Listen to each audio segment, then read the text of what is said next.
Hello everyone, I am Himasati Sharma and students we are discussing the chapter called sound for class 8th. We have already discussed how the sound is produced and how sounds propagates.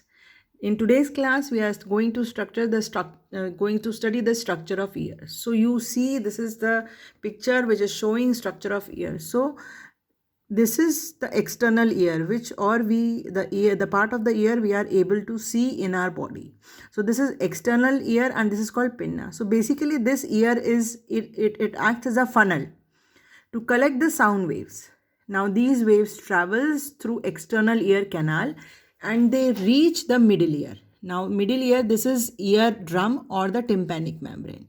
So you see the sound which is coming, which is a vibration basically. So it travels, it is collected by the external ear, it travels to the external ear canal and it reaches the eardrum. So what will happen? This eardrum, जिसे हम हिंदी में कान का पर्दा कहते हैं.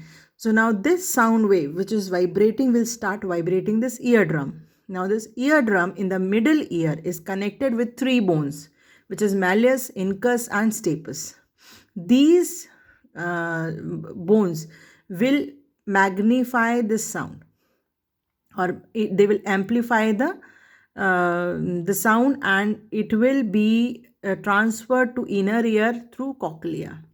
Now this cochlea will transfer the sound energy as signals. They will convert the sound energy into signals, and these signals will be sent by auditory nerves to the brain, and brain will interpret what we are going to hear or what we are hearing. Clear?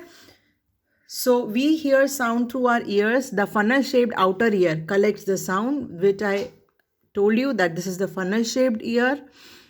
The sound wave passes through the ear canal to a thin and stretched membrane which is called eardrum or tympanum. The eardrum vibrates and produces vibrations. These vibrations are amplified by the three bones of middle ear which is called hammer, anvil and stirrup. The middle ear then transmits the sound wave into the inner ear which is cochlea. In the inner ear, the sound wave converted into electrical signals by cochlea and sent to the brain through the auditory nerves.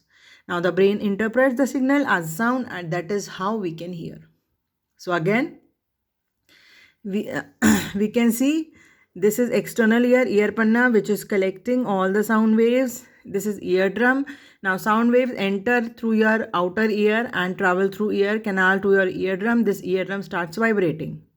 Now eardrum vibrates with the incoming sound, and these vibrations are sent to these three tiny bones, anvil, stirrup and hammer. Okay, now these three bones, they will amplify the sound and it will send them to inner ear or cochlea. What cochlea will do? Cochlea will turn these vibration into neurochemical messengers or signals. These signals will be carried by auditory nerve to the brain, and brain will translate what kind of sound are you hearing, right? So next is sound is a wave. That means sound is produced by to and fro motion, and object is known as, this to and fro motion is known as vibration. So we have studied in class 7 that whenever there is a wave, it will propagate, it will show an oscillatory motion and it will move to and fro.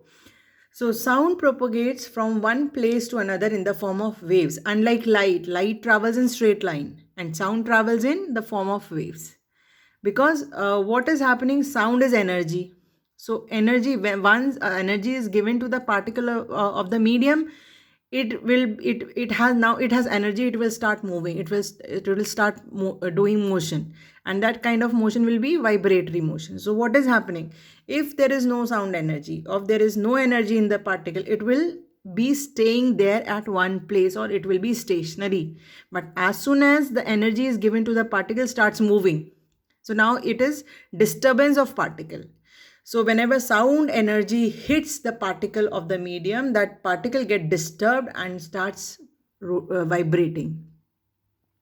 So wave is a phenomena or disturbance in which energy is transferred from one point to another without any direct contact between the points. So what is happening? Imagine here are 10 points, 10 particles in one line. So energy is given to first particle. That particle is disturbed and it starts vibrating. It collide with the second particle. It also start vibrating. Next the second particle, and the third, on fourth and fifth particle. So each particle is transferring the energy to the next one by vibrating. So this is the disturbance of the particle. So sound is considered as a wave. Now there are few points which are always there in a wave, or some terminology which is always associated with a wave, which we have studied in class 7 always, also. This we'll be taking in our next lecture. Thank you.